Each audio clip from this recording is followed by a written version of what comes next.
나이가 들어가면서 예전 같지 않게 머리가 잘 안 돌아가고 몸이 부어 있고 늘 몸이 좋지 않다고 느낄 때가 많습니다.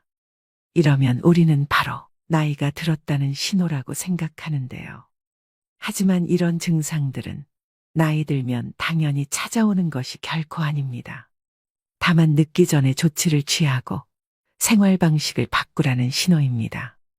오늘 소개해드릴 50 이후 건강을 지키는 7가지 습관에서는 중년을 맞은 사람들에게 이 모든 것들을 엄격하게 지키라고 하기보다는 자신의 습관을 총체적으로 분석해 볼 것을 권합니다. 또 중년 이후의 건강 수칙은 복잡하지 않다고 말합니다. 적게 먹고 더 많이 잘 자고 간헐적으로 단식 그리고 하루에 20분씩 명상 또는 이완 호흡을 하고 자연에 가까운 음식을 먹고 함께할 사람을 찾는 것입니다. 그리고 되도록 많이 맨발로 걸으라고 합니다. 건강과 면역력을 저절로 키워주는 마법의 알약은 없습니다. 하지만 면역 체계와 신체의 모든 시스템을 튼튼하게 만들어주는 생활 방식은 분명히 있습니다. 길어진 인생 후반전을 어떻게 나이 들어가느냐는 자신에게 달려 있습니다. 이제 나를 위해 바꾸셔야 됩니다.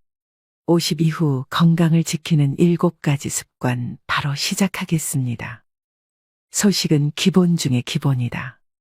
건강하게 나이 들기 위한 가장 중요한 원칙은 무조건 적게 먹는 것이다. 45세 정도가 되면 우리 몸은 예전만큼 많은 칼로리를 필요로 하지 않는다. 우리 몸은 이제 새로운 것을 만들어내지 않고 지금 가지고 있는 것을 보호하고 보존할 뿐이어서 연료가 적게 필요하다. 최근에는 칼로리 섭취량을 30% 줄인 사람들이 더 오래 살고 노년기의 질병에 걸리지 않았다는 연구 결과가 나왔다. 이 연구에서는 실험 참가자들이 어떤 음식을 먹는지를 전혀 고려하지 않고 오직 먹는 양만 계산했다. 단 하나의 변화만으로 그러니까 소식을 하고 5년 단위로 식사량을 조금씩 줄이기만 해도 확실한 결과를 얻을 수 있다는 것이다. 음식을 적게 소비하면 몸 안의 기관들의 부담이 덜 간다. 소식을 하면 몸이 처리할 일이 줄어들고 버려야 할 폐기물도 적어진다. 몸의 일거리가 줄어들면 남은 에너지를 신체 전반의 기능을 수행하는 데 사용할 수 있다. 소식하라는 것은 어려운 요구라는 생각도 든다. 인생에서 가장 행복한 순간들에는 늘 음식이 중심에 놓인다. 가족, 친구들과 식탁에 둘러앉은 시간은 정말 소중하다. 그리고 공동체, 사랑 공유 연결과 같은 것들은 건강하게 나이 드는데도 꼭 필요하다. 다만 그 식탁 위에 무엇을 올릴지를 현명하게 결정하고 당신이 바꿔야 하는 습관들에 신경을 써라. 혹시 특정한 친구들을 만날 때마다 과식을 하는가? 아니면 직계 가족과 함께 할 때라든가 술을 마실 때는 어떤가? 당신이 누군가에게 음식을 먹일 때는 어떻게 하고 있는가? 자녀 양육에서 음식은 중요한 자리를 차지하지만 아이들이 자랄수록 하루 3끼의 식사 외에도 중요한 일이 많아진다. 어쩌면 당신은 일정한 시각에 무조건 식사를 하지 않아도 되고 자신의 필요에 맞춰 그리고 나이에 맞춰 생활할 여건을 갖춘 사람인지도 모른다. 당연한 말이지만 칼로리를 줄이는 효과적인 방법 중 하나는 탄수화물과 정제탄수화물을 줄이는 것이다. 빵, 파스타, 밥과 같은 흰색 음식은 기본적으로 영양소가 적을 뿐만 아니라 몸에 해로울 수도 있다. 컬리플라워는 여기에 포함되지 않는다.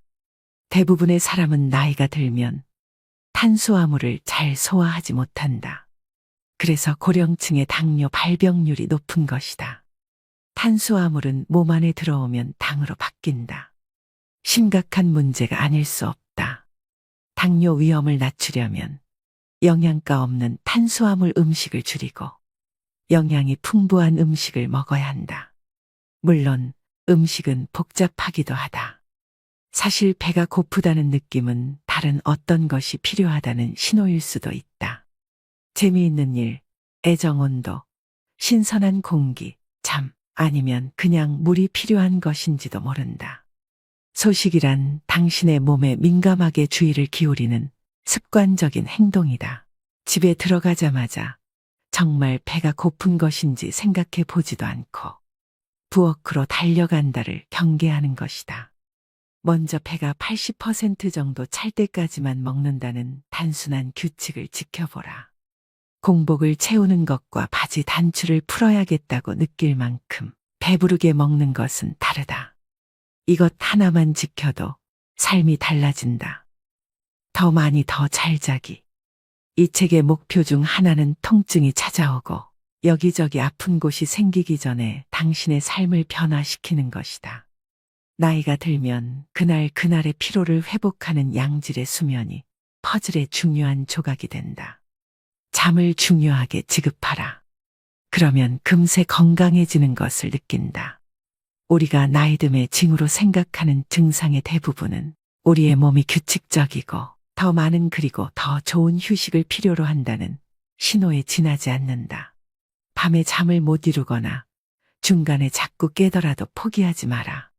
문제를 살피면서 의식적으로 밤잠을 잘 자기 위한 대책을 세워라. 이것은 단순히 저녁 시간을 어떻게 보내느냐의 문제가 아니다. 밤 시간의 습관과도 관련되는 문제다. 아침에 일어나자마자 밖으로 나가서 햇빛을 쬐라. 그러면 당신의 생체 리듬이 자연의 주기에 맞춰진다. 낮에는 활기 있고 해가 지면 활력이 떨어지다가 밤에는 잠이 온다. 아침 시간에는 명상을 하라. 아침 명상은 밤잠에 긍정적으로 작용한다. 운동도 마찬가지다. 낮 시간에 유산소 운동을 하면 밤에 더 쉽게 잠이 든다. 꿈을 꾸는 시간인 렘 수면 시간과 깊은 잠을 자는 시간이 모두 충분해야 한다. 비렘 수면이라고 불리는 깊은 잠을 잘 때는 두뇌 활동이 거의 일어나지 않는다. 바로 이때 몸 안에서 회복이 진행되고 뇌의 노폐물 시스템이 작동해 단백질과 기타 독성 물질을 제거한다. 잠을 푹 자지 못해 비렘 수면이 부족하면 글림프 시스템이 제 기능을 수행하지 못하고 그 결과 노폐물이 뇌 안에 쌓여 흐릿하고 몽롱한 기분으로 생활하게 된다. 대다수 사람들은 7시간에서 9시간 수면을 취할 때 몸 상태가 최적이 된다. TV와 소셜미디어, 끝없는 업무 이메일에 수면 시간을 빼앗기고 있다면 당장 그 습관부터 바꿔라. 잠을 자다가 자꾸 깨는 것은 나이 들면 당연히 생기는 증상이 아니다. 물론 호르몬 부작용 때문에 쉽게 잠들지 못하거나 푹 자지 못할 수는 있다. 그리고 나이가 들면 밤에 소변을 보기 위해 더 자주 일어나게 된다. 하지만 조금만 노력하면 잠깐 깼다가도 쉽게 다시 잠들 수 있다. 설탕은 정말로 줄여야 한다. 나이가 든 사람에게 설탕은 아주 해롭다. 설탕은 면역 체계를 약화시킨다. 그리고 모두가 두려워하는 당뇨병, 심장질환, 암, 알츠하이머병 같은 병을 키운다. 설탕이 특정한 단백질과 결합하면 노폐물을 만들어내고 그 노폐물은 혈관 내에 쌓인다. 이 노폐물은 여기저기 머물러 있다가 당신의 신체 기관에 마치 녹이 끼듯 내려앉는다. 가장 넓게 분포하는 기관인 피부에 이 노폐물이 자리 잡으면 주름살로 나타난다. 이 노폐물은 세포막을 손상시키고 혈관벽에 미세한 구멍을 뚫기도 한다. 만약 당신이 생활 습관을 딱 하나만 바꾼다면 그것은 정제당 섭취를 줄이는 것이어야 한다. 그리고 꿀과 아가베 시럽도 줄여라. 꿀과 아가베 시럽도 당신의 몸의 설탕과 똑같이 작용한다. 설탕은 다양한 가공식품 안에 숨어 있지만 우선 명백한 음식들부터 줄이자. 시리얼, 쿠키, 사탕, 탄산음료, 과일 주스. 참, 과일 주스는 탄산음료와 똑같이 몸에 나쁘다. 정말로 달콤한 음식이 당길 때는 베리류나 초록 사과를 먹어라. 초록 사과는 붉은 사과보다 당이 적다. 과일에 함유된 섬유질은 장의 흡수 속도를 약간 늦춰주기 때문에 과일을 먹으면 설탕이 많이 들어가 다른 음식을 먹을 때처럼 당이 곧바로 몸에 흡수되어 혈당이 급상승하지는 않는다. 당신이 커피에 설탕을 조금씩만 넣어 마신다고 해도 오랫동안 누적되면 양이 많아진다. 그냥 설탕을 끊어라. 그렇다고 화학물질 범벅인 인공감미료를 넣지는 말자. 정말로 커피나 차를 달게 해서 마시고 싶다면 나안과를 대신 넣어보라. 나안과는 각설탕처럼 생겼고 사탕 형태로도 판매된다. 아니면 천연감미료인 스테비아를 사용하라. 일부 스테비아 제품에는 다른 감미료가 첨가되어 있으므로 100% 스테비아를 구입해야 한다. 솔직히 말하면 나안과도 스테비아도 진짜 설탕 맛은 아니지만 달콤하긴 하다. 나안과나 스테비아는 단 것을 찾는 입을 달래기 위한 도구로 활용하라. 최종 목표는 당신의 미각이 설탕을 갈망하지 않게 만드는 것이다. 현대 사회는 설탕을 기분 좋은 간식이라는 틀로 바라본다. 디저트는 쾌락이며 때로는 보상으로 제공된다. 그러나 사실 설탕은 몸에 상이 아닌 벌을 준다. 그리고 설탕을 끊기가 그토록 어려운 이유는 그것이 약물이기 때문이다. 설탕은 코카인이나 헤로인과 똑같이 뇌의 특정 영역을 자극하는 중독성 물질이다. 그러니 설탕을 무서워해야 마땅하다. 장과 면역력은 하나다. 면역체계의 70%는 뱃속에 있다. 나이가 들수록 장내 마이크로바이옴은 몸을 건강하게 유지하는 것이 중요해진다. 좋은 박테리아의 종류가 많아야 하고 나쁜 박테리아의 수는 적어야 한다. 우리 몸 안의 작은 미생물 생태계가 망가지면 우리의 섬세한 장벽이 약해져 몸 전반에 심각한 문제를 일으킬 가능성이 있다. 장벽은 몸과 외부 세계, 음식, 벌레, 독성 물질이 위험이 있는 것 사이의 1차 방어벽이다. 장벽은 무엇이 우리의 시스템 안으로 들어와도 되고 무엇이 들어오면 안 되는지를 결정한다. 따라서 장벽을 잘 보호하는 것이 건강을 지키는 열쇠다. 마이크로바이옴이 건강하지 못하고 균형이 깨져 있으면 연약한 구조로 이루어진 장벽이 느슨해져서 미세한 틈이 생긴다. 그러면 박테리아 독성 물질 그리고 완전히 소화되지 못한 음식물이 이 틈을 통해 혈관으로 새어나갈 수 있다. 이것은 장누수라 불리는 현상으로 무시무시한 이름만큼이나 실제로 더 해롭다. 혈관으로 새어 들어온 입자들은 몸속에 어디에서 염증을 일으킬지 모른다. 이것은 모두 몸속에서 일어나는 일이지만 그 결과는 심각하다.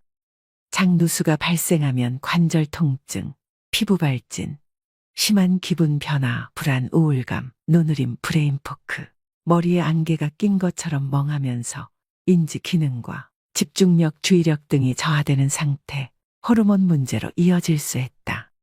장누수는 면역력을 떨어뜨리고 자가 면역 문제를 악화시킨다. 우리가 나이 탓으로 돌리는 증상의 상당 부분은 사실 마이크로바이옴이 균형이 깨진 결과다. 그리고 이것은 개선할 여지가 있는 문제들이다. 시작은 식단 조절이다. 가공 처리되지 않은 신선한 유기농 식품을 먹어라. 항생제와 호르몬을 주입한 동물성 식품을 멀리하라. 글리포세이트와 같은 독성 제초제가 뿌려진 농산물도 멀리하라. 당신의 몸에 프리바이오틱스, 마늘, 양파, 아스파라거스 등 발효식품을 날마다 공급하라. 잠을 잘 자고 수분을 충분히 섭취하고 명상을 하고 항생제는 꼭 필요할 때만 사용하고 식도염 증상을 완화하는 처방약 같은 위장약을 장기간 복용하지 마라. 다시 말해 일반적으로 웰니스의 좋은 생활 습관들은 중년 이후 장 건강과 면역력을 유지하는 데 더 큰 도움이 된다. 날마다 많이 움직여라. 중년 이후의 운동은 정형화된 운동만을 의미하지 않는다. 중년 이후 운동은 날마다 일상생활을 하면서 아침부터 저녁까지 최대한 많이 움직이는 것이다. 신체 활동을 즐기는 사람이 되자. 온종일 활동적으로 생활하는 것이 헬스클럽에서 1시간을 보내는 것보다 이롭다.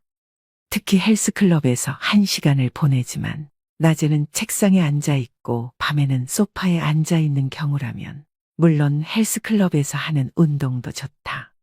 하지만 건강하게 나이 들기의 진정한 비결은 기회가 있을 때마다 몸을 움직이는 것이다. 신체 활동은 활력과 민첩함을 유지하는 것 외에도 스트레스와 우울감을 덜어주고 순환을 촉진해 수면의 질을 높여주며 면역 회복력을 키워 만성질환 발병 확률을 낮춰준다. 중년 이후에는 운동에 각별히 신경을 써야 하는데 강도 높은 운동을 하기보다는 운동의 빈도를 높이려고 노력해야 한다. 유감이지만 당신의 몸은 이미 쇠약해지고 있다. 우리 모두가 그렇다. 40세쯤 되면 근육이 성장태세에서 보전태세로 전환한다. 그러면 이때는 무엇에 집중해야 할까? 근육을 최대한 유지하는 것이 중요하다. 무엇보다 부상을 예방해야 한다. 우리의 핵심 모터는 몸에 해를 입히지 말자가 되어야 한다. 나이가 들수록 치유하는 능력이 떨어지기 때문이다. 당신의 몸은 늘 바쁘다. 몸은 건강을 유지하기 위해 항상 수리하고 일상적으로 닳거나 찢겨지는 부분을 수리한다. 바깥 세상과 우리가 먹는 음식에 들어있는 세균과 독성 물질을 처리하고 기능을 원활히 수행하기 위해 열심히 움직인다. 예를 들어 당신이 발목을 삐었다면 일상적으로 신체를 유지하는 데 사용되는 에너지의 일부가 발목으로 가야 한다. 당신의 몸은 그 발목을 고치기 위해 요소와 소염작용을 하는 영양소들을 생산해야 하고 그러는 동안 몸의 다른 필수적인 회복 능력은 그만큼 줄어들게 마련이다. 나이가 들면 자원도 감소하기 때문에 몸을 보호하는 것이 현명한 일이다. 다치지 않도록 조심하는 것은 몸 전반의 건강을 유지하기 위해 꼭 필요한 긍정적이고 적극적인 활동이다. 중년 이후 신체 활동의 관건은 몸의 변화에 맞추어 운동 계획을 짜는 것이다. 덜 격렬한 운동을 선택하고 몸의 어떤 부위가 아프면 그 운동을 멈춰라. 생각보다 많은 사람이 통증을 무시하고 운동을 계속한다. 이런 태도는 건강하게 나이 드는데 도움이 안 된다. 나이에 적응하고 기꺼이 후퇴하고 변화를 시도하는 편이 훨씬 낫다. 달리기를 할 때마다 통증을 느낀다면 자전거 타기로 바꿔보라. 자전거를 못 타게 되면 수영을 하라. 고난이도 요가 동작을 했더니 몸이 아프면 그런 동작은 하지 마라. 물론 어려운 일일 수도 있다. 사람들은 자신의 운동 능력에 애착을 가지고 있으며 그 운동 능력을 자신의 정체성의 일부로 간주하기 때문이다. 하지만 운동 능력은 밀어붙이는 것보다 보존하는 것이 중요하다. 당신이 30대 때 철인처럼 튼튼했더라도 50대에는 철인이 아닐 수 있다는 사실을 받아들여야 한다. 그리고 근육과 관절은 평생 써야 하므로 근육과 관절이 다 닳기 전에 신중하게 생각하라. 90세에 얼마나 잘 걸을 수 있느냐는 지금 몸을 어떻게 보살피느냐에 달려있다. 몸을 움직이기를 좋아하고 육체적 한계를 뛰어넘기를 즐기는 사람들에게 가장 중요한 일은 몸이 하는 말을 잘 듣고 그 말에 따르는 것이다. 몸을 많이 움직이지 않는 사람들의 경우 지금 당장 운동을 시작해야 한다. 아직 늦지 않았다. 하루에 10분 동안 경사가 완만한 언덕을 오르는 것으로 시작하라. 그리고 일주일에 5분씩 시간을 늘려서 바로 30분으로 만들어 보라. 이완 휴식 요가를 시작하거나 관절에 부담이 적은 수영 강좌를 신청하는 것도 아주 좋다. 편안하게 시작하고 끈질기게 노력하라. 당신을 활동적인 사람으로 변화시키는 일은 그리 오래 걸리지 않으며 힘이 많이 들지도 않는다. 그리고 중년 이후의 삶을 사는 우리 모두에게 하루 내내 움직일 기회를 찾아보고 기쁜 마음으로 움직이자. 조금 일찍 지하철을 타고 일찍 내려 사무실까지 걸어가거나 버스에서 한두 정류장 앞에 내려 집까지 걸어보라. 건물의 위층으로 올라갈 때는 엘리베이터를 타지 말고 계단을 이용하라. 내려갈 때는 하지 마라. 계단을 내려가거나 언덕을 내려가는 운동은 무릎에 부담을 진다. 점심시간을 신체활동 시간으로 바꿔보라. 가능하다면 야외에서 신선한 공기를 들이마시며 쉬어라. 반드시 힘이 많이 되는 운동을 할 필요는 없다. 자주 꾸준히 실행 가능한 활동을 하라. 많이 움직이는 사람이 되자. 햇빛과 함께 하루를 시작하라. 생체 리듬은 우리의 몸의 하루 24시간의 변화를 자연과 연동시키는 장치라 할 수 있다. 생체 리듬은 건강 관리에 도움이 된다. 그리고 우리는 독한 화학물질이 들어있을 수 있는 선크림으로 햇빛을 차단해야 한다고 알고 있지만 사실 햇빛은 건강에 유익하다. 항상 뭔가를 발라서 햇빛을 막을 필요는 없다. 밖으로 나가서 얼굴에 햇빛을 느껴보고 계절이 허락한다면 팔과 다리도 날마다 햇빛에 노출시켜라. 밤에 잠이 잘 오도록 하는 비결 중 하나는 자연광과 함께 하루를 시작하는 것이다. 아침 햇빛은 당신의 몸에 잠을 깨라는 신호를 전달하고 수면 호르몬인 멜라토닌 분비를 중단하고 당신의 생체 시계를 조정해서 낮 시간에는 활기를 얻고 밤에는 차분해지도록 해준다. 식사 시간도 생체 시계에 지대한 영향을 미친다. 신체 대사의 리듬을 생각하면 가장 크지만 식사는 한낮에 해야 한다. 밤늦게 음식을 먹으면 당신의 몸은 낮 시간 칼로리와 에너지가 필요한 시간이라고 인식한다. 그러면 수면 호르몬 분비에 부정적인 영향을 주고 밤에 잠이 잘 오지 않거나 밤새 잠을 설치는 등의 문제가 생긴다. 숙면을 취하지 못하면 당신의 몸과 안에 반드시 필요한 정서와 회복이 제대로 이루어지지 않는다. 그 결과 당신은 앞에서 언급한 악순환이 반복된다. 찌뿌둥한 상태로 잠에서 깨어나고 에너지를 얻기 위해 탄수화물을 섭취하고 맑은 정신을 유지하기 위해 늦은 오후에 커피를 마시고 밤에는 또 다시 잠을 이루지 못하고 잠을 소중하게 여기는 것은 당신이 건강을 위해 할 수 있는 가장 중요한 일들 중 하나다. 낮의 햇빛과 밤의 어둠에 맞추는 생활은 자연에 순응하는 가장 기본적인 방식이며 건강에도 좋다. 따뜻한 물로 샤워하고 찬물로 헹구기. 우리의 생활을 들여다보면 우리를 죽이지 않으면서 강하게 만들어주는 기회가 많이 있다. 가장 쉬우면서 내가 좋아하는 방법 하나를 소개하자면 따뜻한 물로 샤워하고 나서 30에서 60초 동안 찬물로 마무리하는 것이다. 직관적으로 생각해도 냉수 마찰은 몸에 좋을 것 같지 않은가? 몸에 찬물을 끼얹는 순간 몸은 확 깨어난다. 냉수 마찰을 하면 몸속에 기가 활발하게 순환한다. 요즘에는 서양의학 책에도 냉수 마찰이 건강에 좋은 습관이라고 나온다. 냉수 마찰이 미토콘드리아의 생성과 건강에 도움이 된다는 연구 결과들도 있다. 이 책에 실린 음식 섭취나 수면에 관한 조언들도 모두 미토콘드리아의 생성과 기능 수행에 도움이 되는 것들이다. 따뜻한 물로 샤워하고 나서 찬물로 마무리하는 작은 습관 역시 미토콘드리아에 긍정적으로 작용한다. 따뜻한 물 찬물 공식은 역으로 응용해도 된다. 차가운 수영장에서 몸을 움직이다가 따뜻한 물에 몸을 담가보라. 사우나와 찬물 샤워를 번갈아 해보라.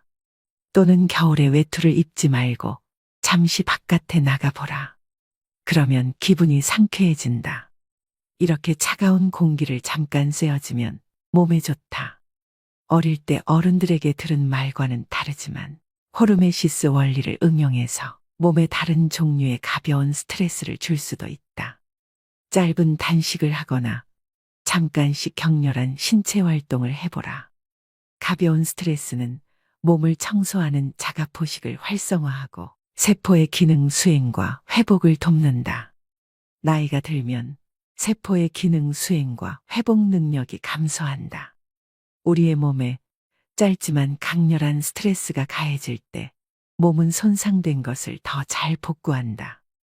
여기서 손상에는 극단적인 것만이 아니라 생활과 나이듦의 과정에서 자연스럽게 생기는 마모가 포함된다. 우리의 몸은 항상 스스로 수리를 하는데 호르메시스는 그 수리에 도움을 준다. 좋은 음식으로 하루 2끼만. 중년 이후에는 건강 측면에서 아침 식사가 하루 중에 가장 덜 중요한 끼니라고 말할 수 있다. 짧은 단식을 하면 좋은 점이 많은데 아침 식사를 건너뛰면 짧은 단식을 쉽게 할 수 있다.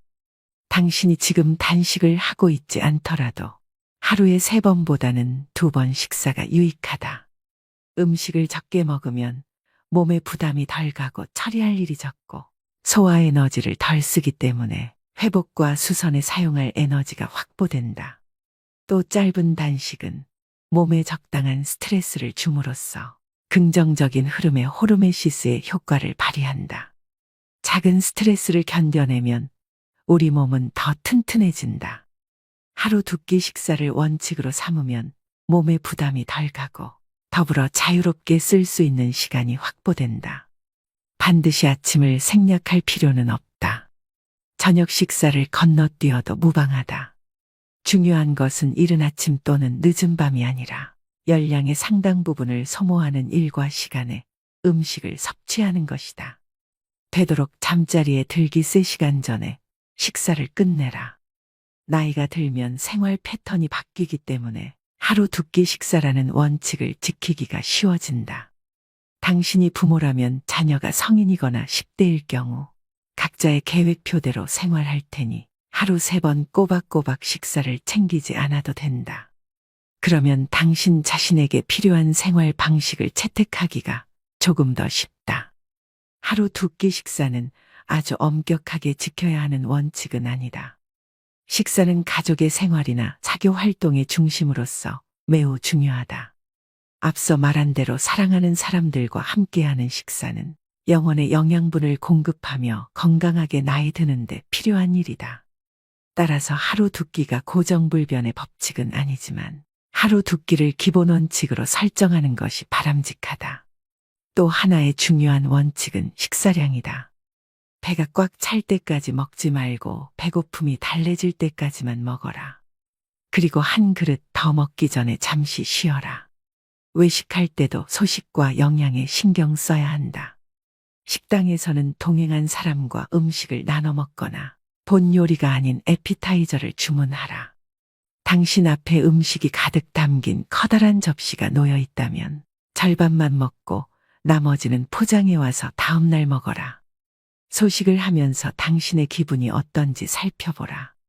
아마도 몸이 가볍고 에너지가 차오르는 느낌을 받을 것이다. 그리고 단순히 음식 섭취량만 줄여도 건강이 개선된다. 근육량 유지는 결정적이다. 대다수 사람은 40세가 넘으면 매년 1%의 근육을 잃어버린다. 그래서 70세가 될 무렵이면 우리는 20대 때 근육량의 절반 정도만 가지고 활동해야 한다. 이것이 나이듦의 자연스러운 과정으로 근감소증이라고 불린다. 중년 이후에도 건강하게 지내려면 근감소를 최소화해야 한다. 50대 후반까지는 근감소증을 크게 걱정하지 않아도 된다. 당신 자신을 잘 돌보고 운동을 하면 대개는 괜찮다. 60에서 65세 정도 후부터는 단백질 섭취량을 25% 정도 늘려야 한다. 설령 동물성 단백질 섭취량이 늘어난다 하더라도 퍼즐의 다른 조각은 근력 운동이다. 일상생활에서 끌기와 물건 들어올리기 같은 저항성 운동을 하면 근육량을 유지하는 데 도움이 된다. 근력 운동이란 단순히 뭔가를 들어올리는 운동이 아니다. 근력 운동은 저항성이 있는 모든 활동을 가리킨다. 저항성은 운동용 밴드, 공아령 그리고 자신의 체중, 요가에서 몸을 평평하게 유지하는 플랭크 자세 또는 푸시업의 하강 동작을 생각해보라. 나이가 들면 가벼운 물체를 가지고 연습하는 것이 좋다. 근육이 일을 하지만 관절의 통증이 느껴지지는 않는 안전한 운동을 하라. 다음날 약간 욱신거릴 정도, 물론 관절이 아니라 근육이 욱신거린다면 충분히 열심히 운동한 것이다. 적어도 일주일에 2번은 어떤 방식으로든 근력 운동을 하라. 근력 운동을 강화하라는 것은 유산소 운동을 하지 말라는 뜻이 아니다. 유산소 운동은 근육량을 늘려주지는 않지만 혈액순환을 촉진하고 세포의 미토콘드리아를 배가시키고 근육에 산소를 공급하고 지구력을 키우고 장수 유전자를 활성화한다. 근력 운동과 유산소 운동을 병행하되 최대한 여러 가지 운동을 배합하라. 다양한 운동은 부상을 예방하는 데도 도움이 된다. 부상은 특정 부위에 지속적으로 스트레스가 가해질 때 발생하는 경우가 많기 때문이다. 단백질과 근력 운동은 근육량 유지에 반드시 필요한 조건이지만 그것이 전부는 아니다. 전반적으로 건강한 생활 방식을 유지해야 한다. 염증을 유발하는 음식을 멀리해야 하며 잠을 푹 그리고 충분히 자야 한다. 근육량 유지의 중요성은 아무리 강조해도 지나치지 않다. 근육을 너무 많이 잃어버려서 노쇠해지는 일은 피해야 한다. 그래서 당신이 어떤 운동을 좋아하든 간에 들어올리기, 상체 운동, 등산, 플랭크, 물구나무 서기, 복싱, 수영, 자전거, 스쿼트 등의 운동을 꾸준히 하라. 날마다 기회를 포착해서 저항성 운동을 하라. 가구를 옮기거나 호스를 끌어당기거나 상자를 운반하라. 목적이 있는 행동도 엄연한 운동이다. 이제는 다치지 않는 것이 더 중요하다. 나이가 들면 회복이 어려워지고 회복 속도도 느려진다. 그래서 부상을 예방하는 데 집중해야 한다. 물론 나이 들어서도 땀이 쭉 빠지는 힘든 운동을 즐기고 그런 운동에서 쾌감을 얻는 사람이 있다. 그래도 극한까지 밀어붙이지는 마라. 운동을 지나치게 열심히 하는 것도 몸에는 스트레스로 작용한다. 그리고 스트레스가 너무 많으면 부상으로 이어지거나 면역 체계를 긴장시킬 우려가 있다. 당신이 가진 능력의 80% 선에서 무리가 가지 않게 운동하라. 그리고 당신의 일상생활 중 어떤 행동이 몸을 상하게 만드는 것 같으면 그 행위를 중단하라. 우리는 스트레칭을 충분히 하고 있지 않다. 스트레칭이 부족하면 근육이 경직되고 근막이 수축되어 통증이 생기거나 부상을 입기 쉽다. 스트레칭으로 근육을 유연하게 해주면 관절이 편안해지고 자세가 바로 잡히며 걸음걸이도 가벼워진다. 운동 전에 스트레칭을 하라. 수영을 하든 자전거를 타든 아령 운동을 하든 요가를 하든 간에 시작은 천천히 하라. 몸에 시동이 걸리게 기회를 주어야 한다. 운동을 마무리할 때 더 스트레칭을 하라. 어디가 왜 아픈지를 관찰하라. 우리는 통증과 고통에 금방 익숙해진다. 몸이 스스로를 보호하기 적응하기 때문이다. 당신은 계단을 오르내릴 때 아킬레스건이 너무 많이 늘어나지 않게 하고 무릎에 가해지는 충격을 줄이기 위해 발을 비스듬히 돌리는가? 무거운 물건을 들 때는 어느 쪽 팔을 주로 쓰는가? 당신이 자주 하는 동작과 당신이 놓치고 있는 습관을 관찰하라. 그래서 문제를 회피하지 말고 바로 잡아야 한다. 미봉책을 사용하다 보면 다른 부위를 다치게 마련이니까. 통증은 발에서 시작해서 엉덩이로 올라가고 나중에는 허리와 어깨에 문제가 생긴다. 결국에는 불균형과 불편이 쌓이고 쌓여 문제를 해결하기가 어려워진다. 당신에게 필요한 운동을 잘 선택하면 하나의 부상에 대처하기 위한 행동이 다른 부상으로 이어지는 사태를 방지할 수 있다. 오늘의 영상 어떠셨나요? 나이를 잘 먹는다는 것은 단순한 운이 아니고 복권처럼 임의로 주어지는 혜택도 아닙니다. 그것은 일상생활 속에서 구체적인 선택의 결과물입니다. 여러분이 날마다 하는 일상적인 선택은 전반적인 건강과 신체의 자기보호 능력에 굉장한 영향을 끼치는데요. 최적의 나이듦이란 행복하고 활기차며 앞으로 수십 년 동안 정말 좋아하는 일들을 할 수 있는 것을 의미합니다. 이 책이 여러분의 인생 후반전의 건강 계획에 도움이 되었으면 하는 바람입니다. 이 영상은 책의 일부분만 소개해드렸습니다. 더 많은 정보를 알고 싶으시다면 책 전문을 읽어보시길 추천드립니다. 오늘도 노후의 지혜와 함께 해주셔서 감사드립니다. 황금빛으로 무르익어가는 여러분의 지혜로운 인생을 언제나 응원합니다. 은퇴 시기 전후로는 이런저런 불안과 다양한 감정이 교차하게 되는데요. 더욱이 100세 시대의 은퇴는 새로운 삶을 시작하는 기대보다 걱정이 앞서는 게 사실입니다. 주변에 은퇴하신 분들을 만나보면 다들 한결같이 하는 얘기가 있습니다. 소득이 줄어든다고 생각하니 이상하게 마음이 불편해요.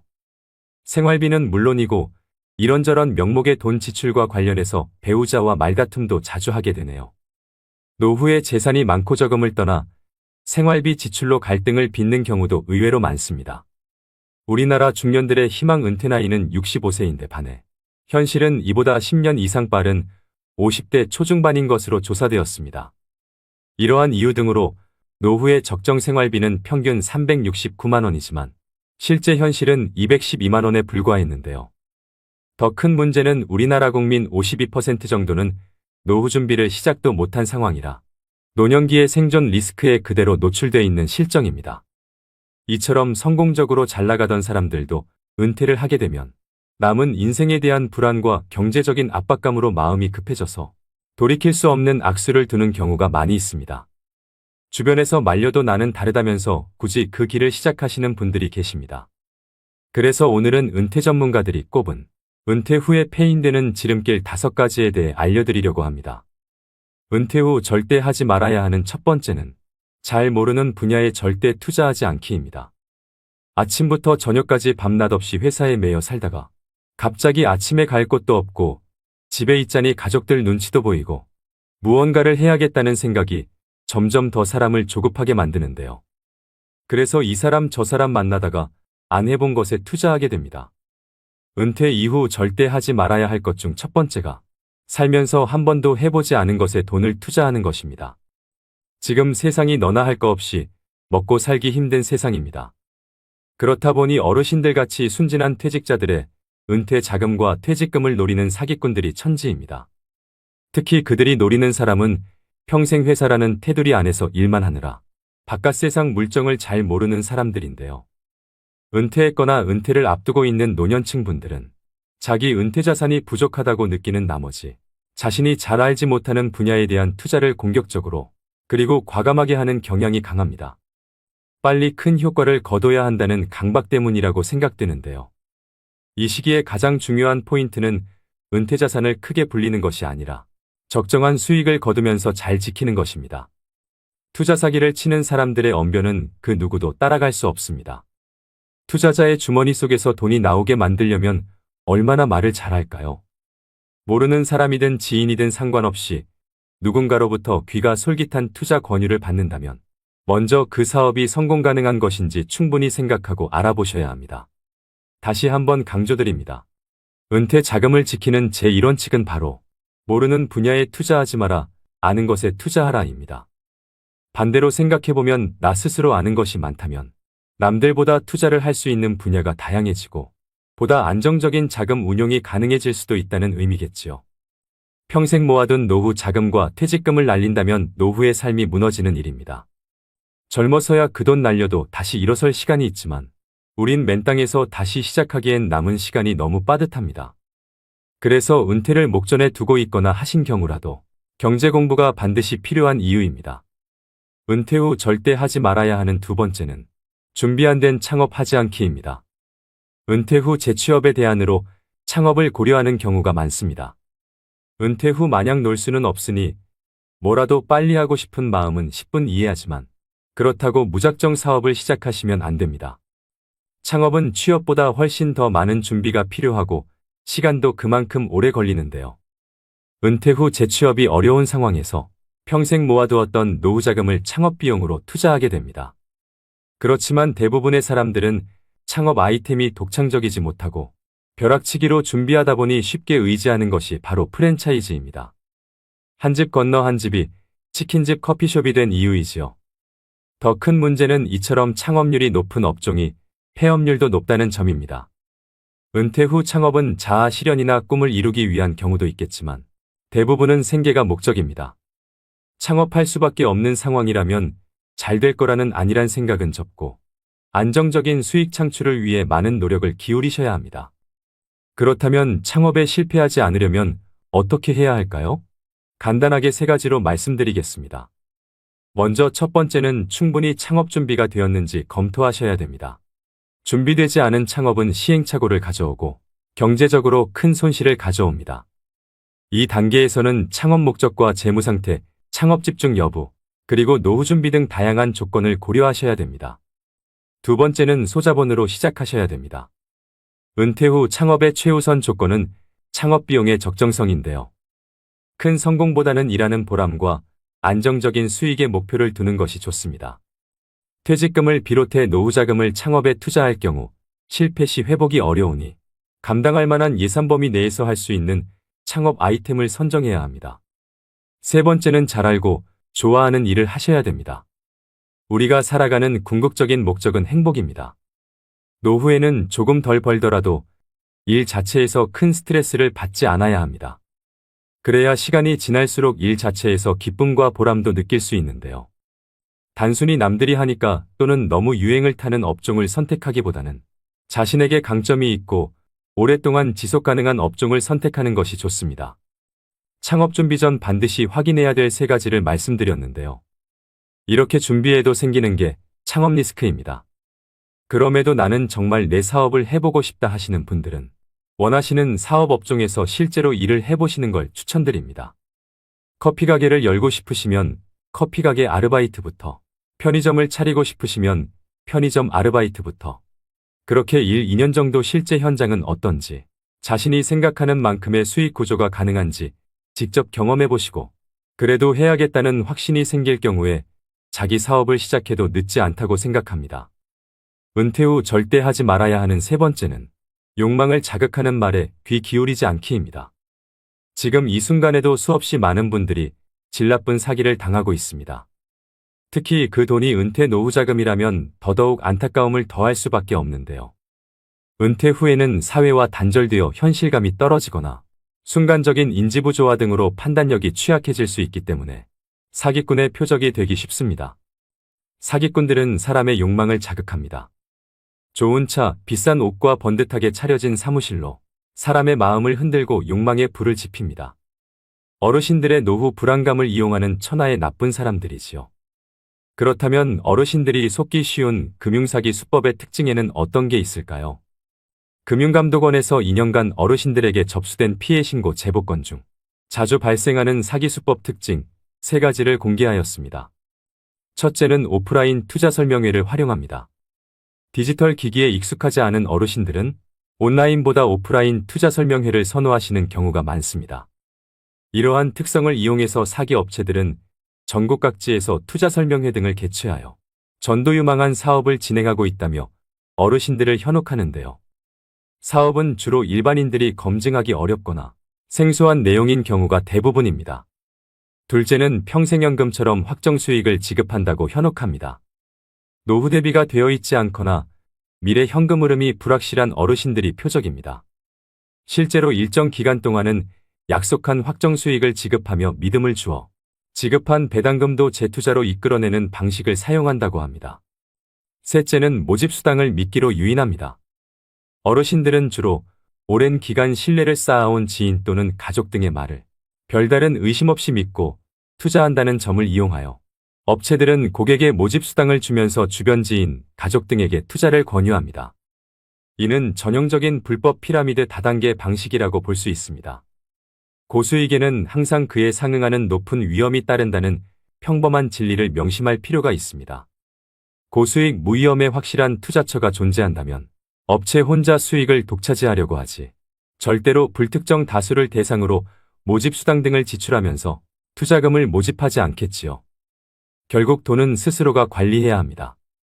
조언은 어때 그 조언을 판별하고 결정하는 것은 그 돈을 사용하는 본인이 현명하게 행동해야 합니다. 각자도생이란 단어를 들어보셨을 겁니다. 너무 차가운 단어로 느껴질 수 있겠지만 젊어서든 늙어서 나중에 오든 결국 이 돈의 관리는 자기 자신의 수많은 고통과 고민 속에서 나오는 결과물이라고 생각합니다. 부자의 4가지 능력 중에는 그 돈을 유지하는 능력이 있는데요.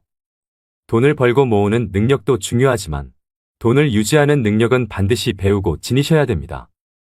은퇴 후 절대 하지 말아야 하는 4번째는 무언가를 배우기에 늦었다고 생각하지 않기입니다.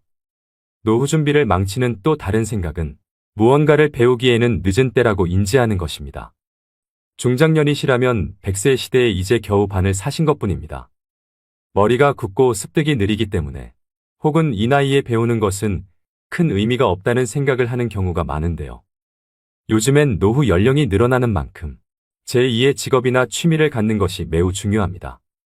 나는 딱히 하고 싶은 취미도 일도 없다 하시면 국가 지원 제도를 활용해서 자격증을 따보시는 것도 방법인데요. 은퇴 후 남성 중장년들이 가장 많이 취득하는 자격증인 지게차 운전 자격증과 굴삭기 자격증은 60대, 70대까지도 현역으로 일하시는 분들이 계십니다. 그럼 50대 중반이나 후반의 자격증을 따도 10년은 더 일할 수 있다는 얘기겠지요. 은퇴 후 취미나 소일거리 없이 남은 인생을 보내는 것은 스스로를 힘들게 하는 길입니다. 100세 이상 사신 분들에게 인생의 가장 황금기가 언제냐고 물었을 때 대부분의 어르신들이 60에서 80세였다고 대답했다고 합니다. 우리 인생의 황금기는 아직 오지도 않았습니다. 하지만 은퇴 후에 그저 뒷방 늙은이로 방에서 TV나 보면서 노후의 시간을 소비한다면 그 시간들을 우리 인생의 황금기로 만들지 못할 겁니다. 그 시간들을 어떻게 보내느냐에 따라 여러분 인생의 후반전이 달라질 수 있습니다. 오히려 노년의 시기는 치열한 성과에 집중하는 대신 삶의 의미를 완성할 수 있는 최적의 때입니다. 몸보다 마음이 먼저 늙는 사람들이 있습니다. 여러분들이 아직 젊다는 걸 잊지 마시고 새로운 도전을 두려워하시지 말길 바랍니다. 자신이 정말 좋아하는 일을 찾아 은퇴 이후에 건강한 노후를 누리시는 것도 필요합니다. 은퇴 후 절대 하지 말아야 하는 5번째는 자식에게 재산 증여를 절대 서두르지 않기입니다. 80년대는 은퇴자의 70%가 자녀에게 생활을 의탁했지만 오히려 지금은 자녀 리스크라는 말까지 생겨날 만큼 자녀가 자산은커녕 노후의 리스크가 될 수 있는 현실인데요. 현역으로 일하는 동안 노후 대비에는 소홀하고 자녀에게 너무 많은 비용을 쏟은 경우를 말합니다. 또 노후 자금은 어느 정도 마련해 놨다고 하더라도 자녀 리스크를 관리하지 못하면 노후 설계에 실패할 수밖에 없다는 얘기이기도 하지요. 여러분들 주변에도 그런 분들이 계실지 모르겠지만 제 주위에는 일찍이 자식에게 전 재산을 넘기고 노후를 딱하게 살고 계시는 분들이 몇몇 있는데요. 젊어서는 상가도 여러 개 가지고 부유하게 사셨던 분이셨습니다. 그런데 그분 남편분이 돌아가시고 나서 재산을 미리 자식들에게 증여를 하면서 문제가 발생했습니다. 그 과정에서 자식들끼리도 서로 더 가지려고 싸움이 나서 지금은 그 자식들끼리도 서로 안 보고 산다고 합니다. 자기 살던 집까지 큰아들 명의로 넘겨줬는데 재산 넘겨받고 나서 부모를 안면몰수 해버리더랍니다. 할머니가 집에서 구박을 받다 봤다. 나중에 아들 딸집 전전하다가 이제는 그마저도 여의치 않아서 혼자 방 하나 얻어서 청소일 하시면서 사신다고 합니다. 재산증여뿐만 아니라 자식 사업자금이니 결혼자금이니 하면서 과도하게 자녀를 지원하는 분들이 계십니다. 자식이 사업하는데 돈이 급하다고 자신이 살고 있는 집을 담보로 대출을 받아준다든가 자식 번듯하게 결혼시키려고 노후자금으로 모아둔 돈 탈탈 털어 자식에게 주시면 안 됩니다.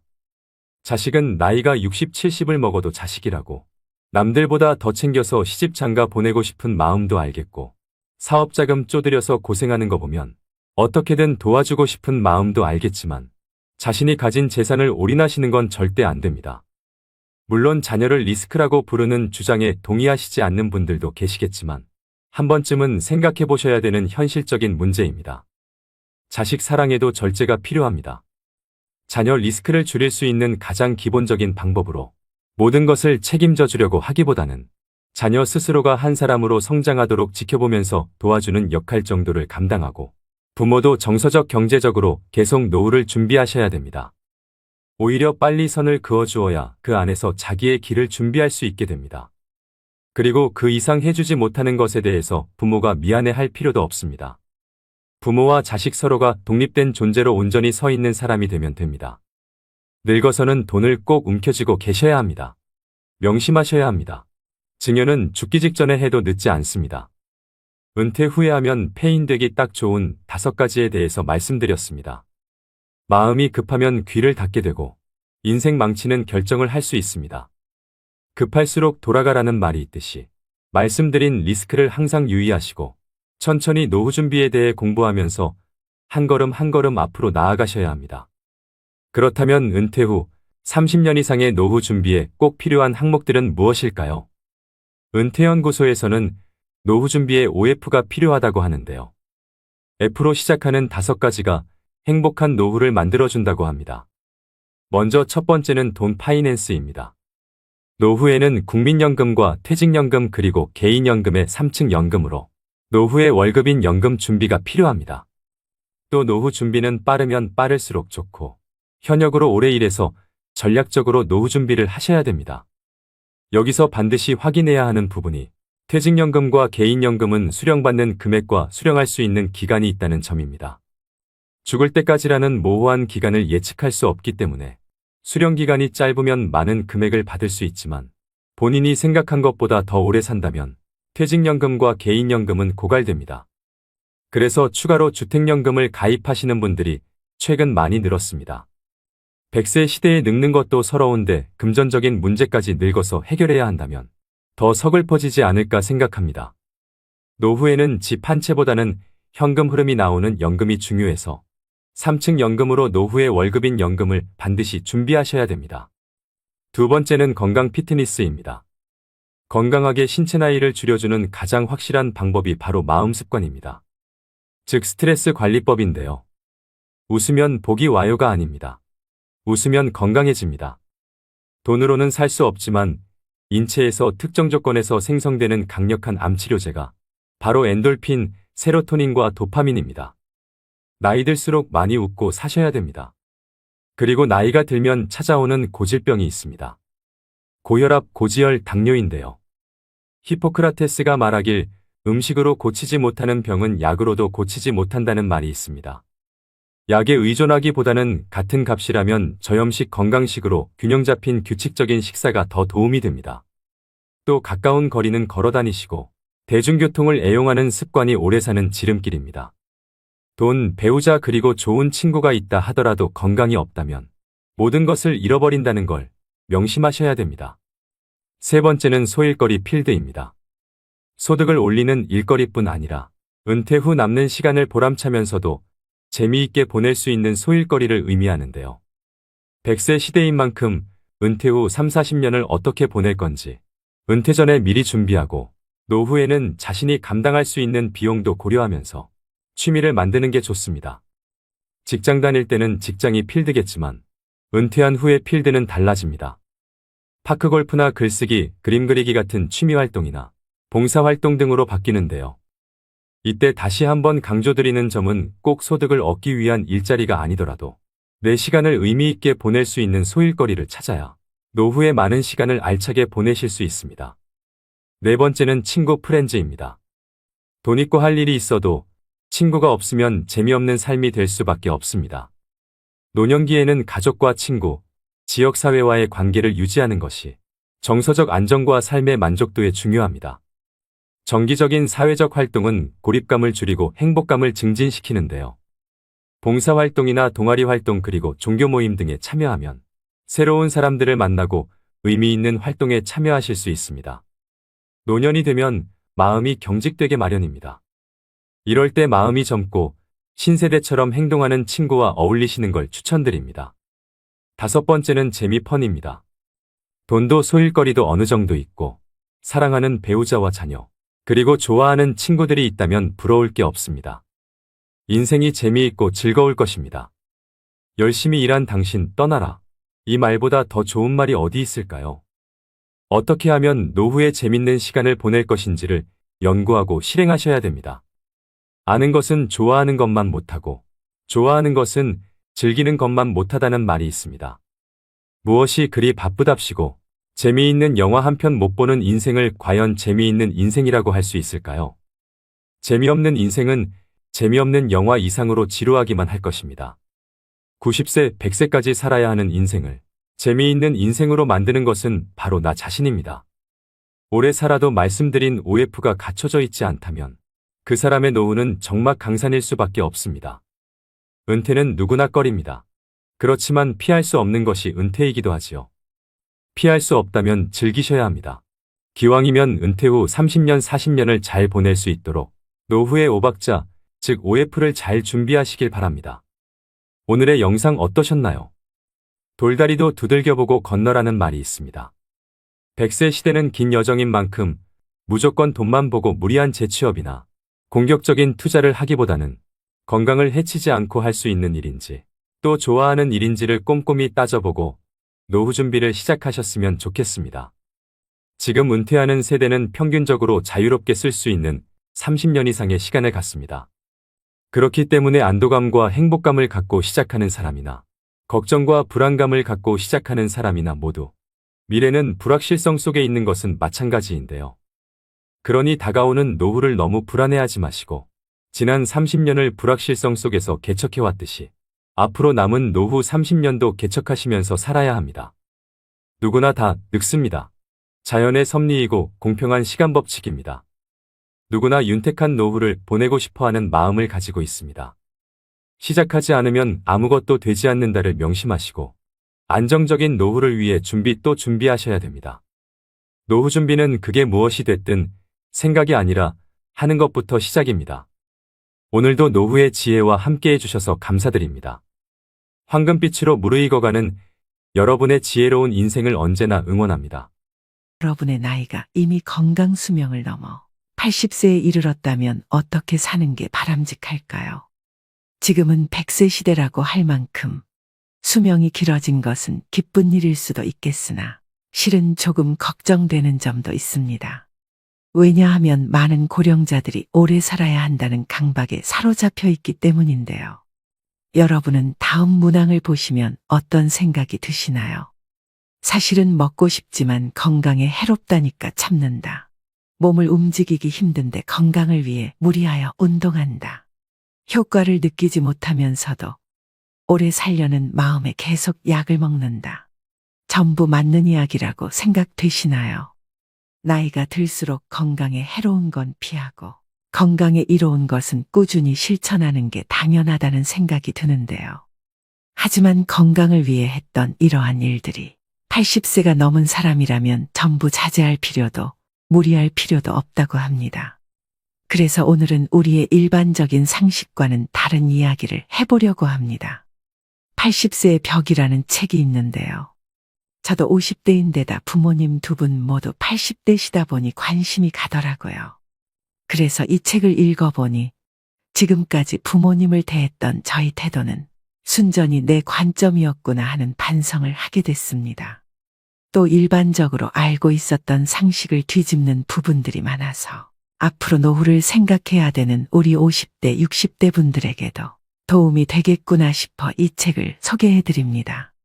현재 남성의 평균 수명은 82세, 여성은 88세입니다. 이 평균 수명은 앞으로 점점 더 증가해서 인생 100년, 100세에 가까워질 것입니다. 그렇지만 아무리 오래 살 수 있다고 해도 건강 수명이 늘지 않으면 누군가의 손길을 필요로 하거나 침대에서 생활해야 하는 기간만 길어질 뿐입니다. 그 기간은 현재 남성이 9년, 여성이 12년입니다.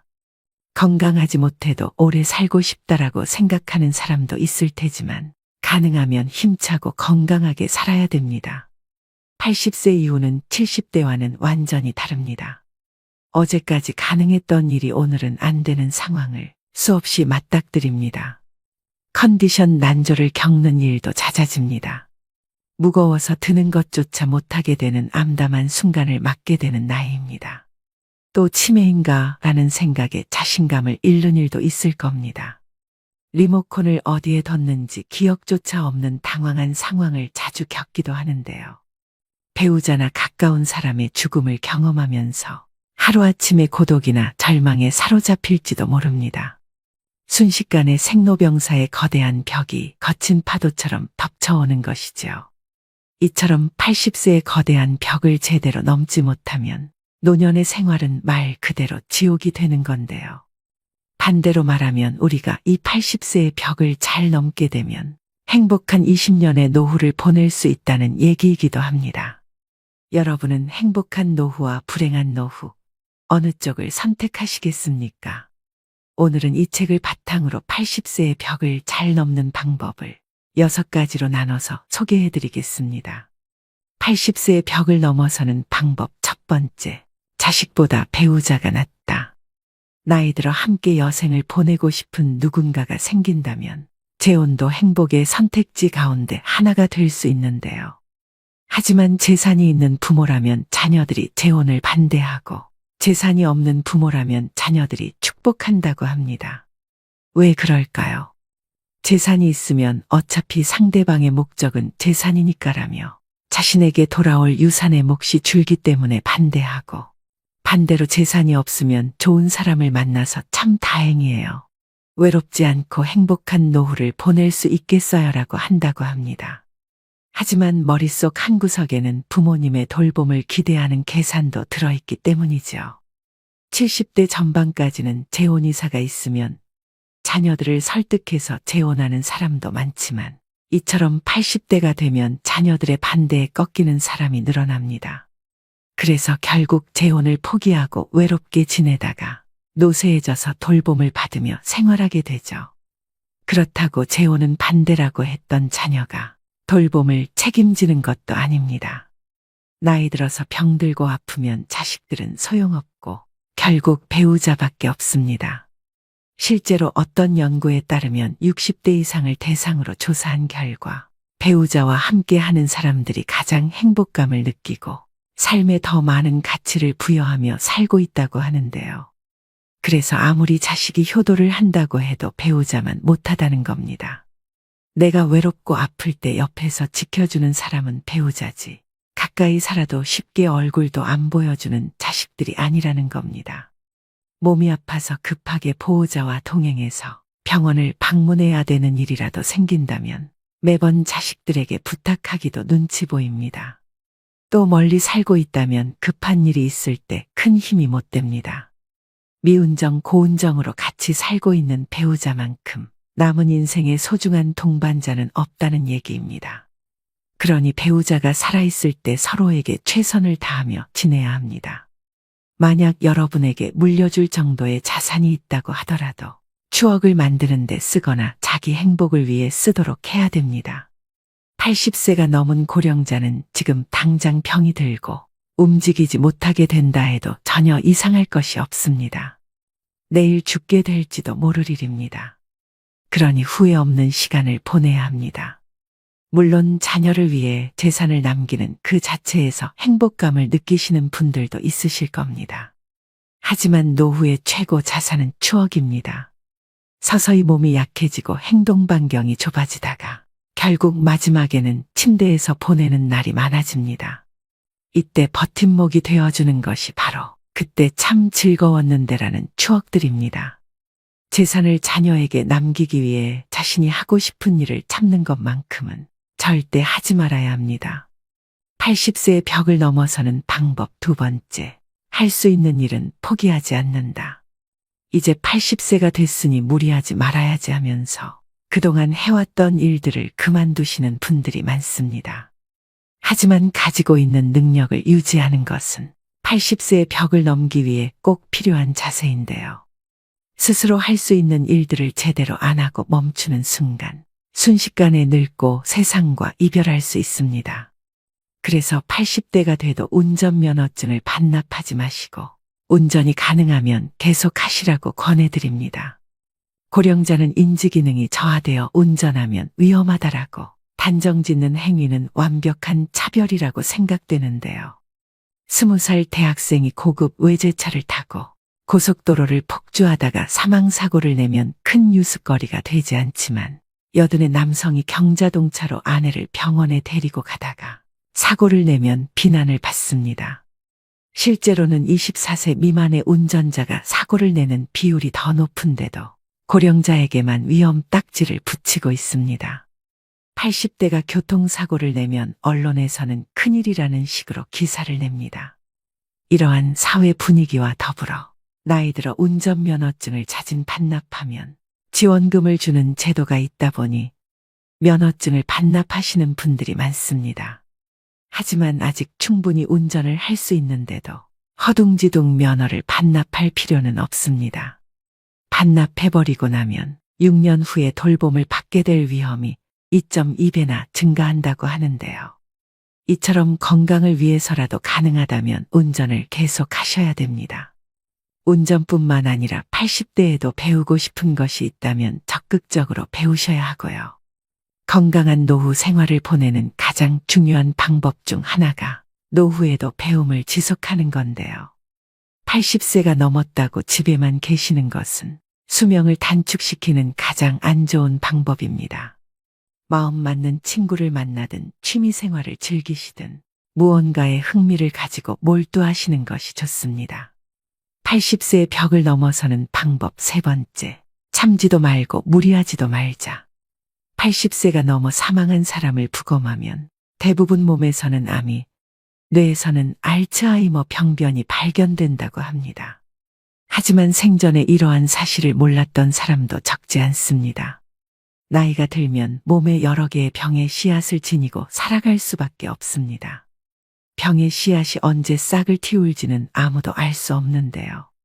오늘은 건강하다가도 노년에는 당장 내일 환자가 되기도 하고 눈을 뜨지 못할 수도 있습니다. 그렇기 때문에 80세가 넘으면 현실을 그대로 받아들이고 내일 당장 생이 끝난다 해도 후회가 남지 않는 시간을 보내시는 것이 가장 중요한데요. 80 이후 참거나 무리하지 않기는 후회 없는 노후를 만드는 가장 중요한 방법입니다. 저희 어머니는 맵고 짠 자극적인 음식을 좋아하시는데요. 건강을 생각해서 제발 드시지 말라고 잔소리를 많이 하는데 그때마다 먹고 싶은 걸 먹지 못하시니 스트레스를 많이 받으시더라고요. 이렇게 건강을 위한다는 명분으로 나이가 들어서도 먹고 싶은 음식을 참는 사람이 많습니다. 소식하고 달고 짠 음식을 피하고 기름진 음식을 자제하고 비만은 건강을 해친다는 사고가 사람의 상식이 되었는데요. 이런 얘기는 60대까지는 건강을 해치는 원인이 되기도 하지만 80세를 앞두고 있다면 이러한 생각은 일단 접어두셔야 합니다. 고령자는 장기 기능의 저하로 식욕이 증가하는 경우가 있을 수도 있고 먹고 싶다는 욕구는 몸이 필요하다는 것이니 입에 당기는 음식은 마음껏 드셔야 됩니다. 체중 관리한다고 굶거나 식단 관리하지 마세요.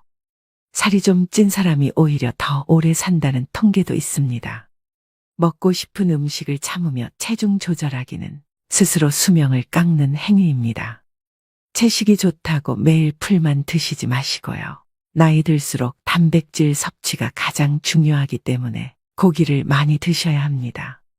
그럼 여기서 술이나 담배는요? 라는 질문이 되돌아올 수 있는데요. 술도 드시고 싶으시다면 몸에 주는 부담을 생각해서 저녁 반주를 즐기는 정도가 현명합니다. 지나친 음주로 몸을 제대로 가누지 못해 넘어지면 낙상으로 골절되어 한순간에 늙어버리는 비극도 적지 않기 때문입니다. 또 의외라고 생각할지 모르지만 담배의 폐해는 나이가 들수록 줄어드는데요. 실제 흡연으로 단명하게 된 사람은 고령이 되기 전에 사망하기 때문입니다. 즉 담배를 계속 피웠는데도 80세까지 산 사람은 앞으로 금연하든 흡연하든 수명에는 큰 차이가 없다는 뜻입니다. 또 80대를 목전에 두고 운동을 열심히 하는 것도 아무런 도움이 되지 않습니다. 오히려 무리해서 운동하다 체내에 활성산소가 만들어지게 되면 노화를 촉진할 수도 있는데요. 80세 이후에는 그냥 30분 정도의 가벼운 산책 정도면 충분합니다. 80세의 벽을 넘어서는 방법 네 번째, 건강검진을 받지 말자. 지금 80대는 건강검진 초기 세대로 건강검진을 절대시하는 경향이 있습니다. 물론 건강검진은 60대 정도까지는 큰 도움이 되겠지만 80세가 넘은 고령자에게는 그다지 도움되는 것이 없습니다. 80대를 목전에 두고 건강검진을 받아보면 정상으로 나오는 수치보다 비정상으로 나오는 수치가 더 많은 것이 일반적입니다. 건강검진에서 정상 수치라는 것은 평균치에 가깝다는 얘기입니다. 비정상 수치는 그 범위를 넘어 지나치게 높거나 낮은 사람을 말합니다. 수치는 본래 사람마다 다릅니다. 우리가 이 평균의 함정에 빠져서 사는데요.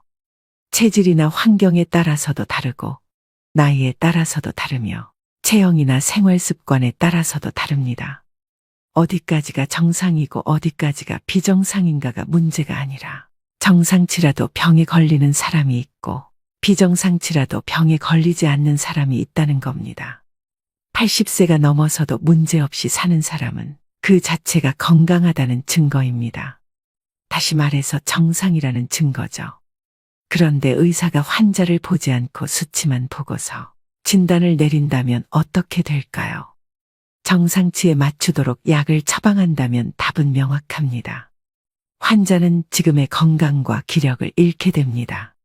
몸 상태가 그 수술을 견딜 만큼 건강하지 않은 상태에서 수술을 하니 암세포는 없앴더라도 건강이 나빠져서 그때부터 누워서만 지내게 되는 거죠. 특히 80세가 지난 고령자는 수술할 필요가 없습니다. 나이가 들면 들수록 암은 진행이 느려지고 쉽게 전이되지 않기 때문입니다. 그렇기 때문에 허투루 손떼기보다는 지켜보는 편이 낫습니다. 사실 발견하지 못했을 뿐 훨씬 이전부터 암을 지닌 채 살아왔고 앞으로 서서히 진행되겠지만 한순간에 나빠지는 일은 거의 없기 때문입니다. 아시다시피 암 치료는 간단하지 않습니다. 수술이든 화학치료든 몸에 심각한 부담을 줄 수밖에 없는데요. 체력이 크게 떨어지는 80세 이상의 고령자는 평소 생활로 되돌아가지 못할 확률이 높다는 걸 명심하셔야 됩니다. 80세의 벽을 넘어서는 방법 5번째. 자기와 맞는 의사를 찾자. 80세의 벽을 넘으려면 얼마나 좋은 의사를 선택하고 얼마나 좋은 관계를 유지하느냐가 관건입니다. 그렇다면 어떤 의사를 선택해야 할까요? 좋은 의사를 구별하는 가장 손쉬운 방법은 약에 관해 이야기를 나누어 보는 것입니다. 본래 약은 몸 상태를 좋게 하는 것이 목적인데 처방해준 약을 먹고 몸 상태가 나빠진 것 같다고 해도 이건 좋은 약이니까 혹은 약을 끊고 죽고 싶나요라는 식의 태도를 보이는 의사라면 그 병원은 그만 다니는 편이 낫습니다. 교과서적인 수치와 검사 결과만 믿고 환자 개인이 느끼는 몸 상태는 생각하지 않는 건데요. 제대로 된 의사라면 다른 약으로 바꾸든 양을 줄이든 식의 후속 조치를 취하게 될 것입니다. 만약 그런 의사라면 좋은 주치의가 될 수 있습니다. 환자를 잘 섬기는 의사, 환자들의 말을 다 들어주는 의사는 좋은 의사라 볼 수 있습니다. 환자가 말할 때 차트나 들여다보고 환자가 묻는 질문에 마지못해 몇 마디 대답해주는 의사는 결코 좋은 의사가 아닙니다. 또 환자의 눈높이에서 환자가 궁금해하는 것을 성의껏 잘 설명해주는 친절한 의사인지도 확인해 보셔야 합니다. 자기 환자를 끝까지 책임지는 의사의 자세가 무엇보다 중요합니다. 투병이 시작되면 의사, 환자, 보호자는 2인 삼각 경기를 하는 것처럼 서로 발을 묶고 완치를 향해 전진하는 관계가 됩니다. 그 중에서도 의사가 나 몰라라 하면 환자와 보호자는 절망하게 되겠죠. 이처럼 80대가 되면 나와 잘 맞는 의사를 찾는 것이 무엇보다 중요합니다. 내가 보내고 싶어하는 노후를 이해하고 거기에 맞는 방향으로 움직여주는 의사를 만나야 하는 거죠. 수술을 원하지 않는데 수술밖에 방법이 없다고 딱 잘라서 이야기하는 것은 의사 같지 않은 의사입니다. 진료 받을 때마다 불편함을 느끼게 하거나 심리적 피로감이 들게 하는 의사라면 궁합이 맞지 않다는 뜻입니다. 나와 맞지 않는 의사에게 진찰받는 것은 말년에 지옥행 버스에 오르는 격이죠. 80세를 맞이하는 고령자에게 병원과 의사는 매우 가까운 존재입니다. 소중한 내 몸을 믿고 맡길 수 있는 의사를 만나는 것은 행운이라고 할 수 있습니다. 그렇기 때문에 조금 더 젊은 50대, 60대부터 이 병원, 저 병원 다니면서 널리 알려진 명의보다 나만의 명의를 찾는 일이 중요합니다. 80세의 벽을 넘어서는 방법 6번째. 약은 최소한으로 먹자. 나이 들수록 여기저기 안 아픈 곳이 없는데요. 그러면 병원 진료도 장기별로 과마다 진료를 받게 됩니다. 여러 과를 돌면서 진료를 받게 되면 문제는 많은 양의 약으로 드러납니다. 예를 들면 검사 결과 혈압이 높다며 순환기내과에서 혈압강화제를 처방합니다. 거기다 혈당치가 높다는 사실을 알게 되면 내분비내과에서도 약을 주게 되는데요. 각기 다른 전문의에게 약을 처방받았더니 다량의 약을 복용해야 하는 상황이 심심찮게 생깁니다. 또 약의 종류가 많아질수록 중복약을 처방받을 확률도 높습니다. 예를 들어 소화 기능이 떨어지는 경우에는 약의 위장을 보호해주는 위장약이 들어가는데 다른 목적으로 처방된 약들을 함께 복용하게 될 때 위장약이 포함되어 있으면 중복으로 복용하게 되는 셈입니다. 위장약은 위산 분비를 억제해 약을 복용할 때 속쓰림 등을 방지해 주지만 과도하게 섭취할 경우에는 장염이나 폐렴 위험이 커집니다. 또 순환기 전문의가 진료를 하고 나서 높은 콜레스테롤 수치를 약으로 낮추면 면역 기능이 저하되고 암이 진행되기 쉬우면서 감기나 독감에도 쉽게 걸립니다. 혈관계 이상으로 죽는 게 아니라 암이 진행되거나 폐렴으로 죽게 될 수 있는 거죠. 이렇게 되면 약이 되는 것이 아니라 독이 될 수도 있다는 사실을 기억하셔야 합니다.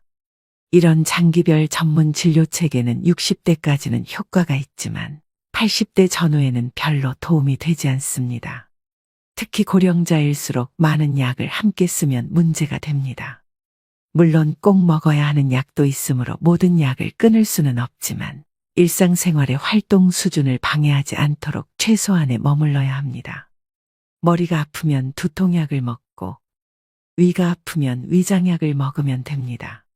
필요할 때 필요한 만큼만 먹는 것이 약의 올바른 사용법입니다. 약을 계속 먹어야 오래 산다는 근거는 어디에도 없다는 사실을 기억하셔야 됩니다.